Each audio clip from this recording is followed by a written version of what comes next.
The comic book was doing really well, and it wasn't long before Kevin and Peter started to receive lots of calls from licensing agents who wanted to represent them and turn Kevin and Peter's creation into a toy line. But for one reason or another, Kevin and Peter were never really won over by this, and no deal was ever made. That is until they met licensing agent Mark Friedman.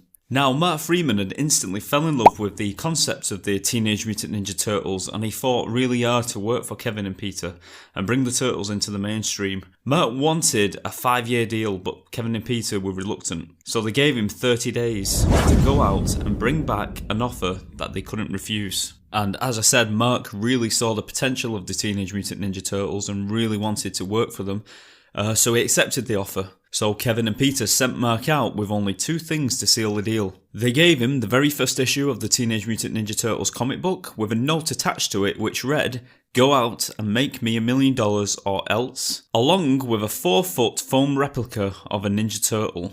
And off he went to make the deal of his life. But Mark soon discovered that it wasn't going to be that easy. Problem was, everyone seemed to think that the concept was laughable, that it was ridiculous. They didn't see the potential in the Ninja Turtles.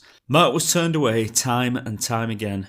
No one understood the idea of the Turtles, and they didn't seem to realise how good it could be. But nevertheless, Mark persevered and tried all he could to get some kind of deal for Peter and Kevin.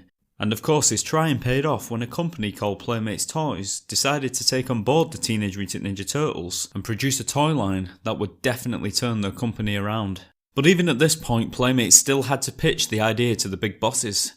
Another problem that stood in the way was how violent the original comic book was, so they needed to make some tweaks here and there and then present their pitch. Unfortunately, the pitch did not go well. They just couldn't seem to convince people that they were onto a winner.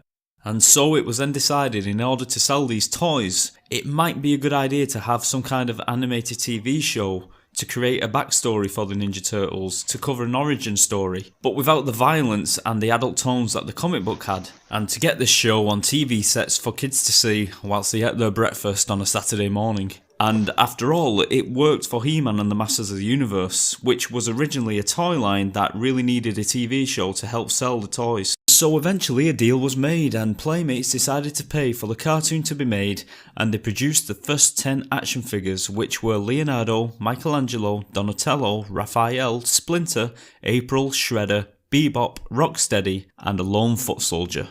And it wasn't long before the TV series found its way onto the television sets in front of kids on Saturday morning.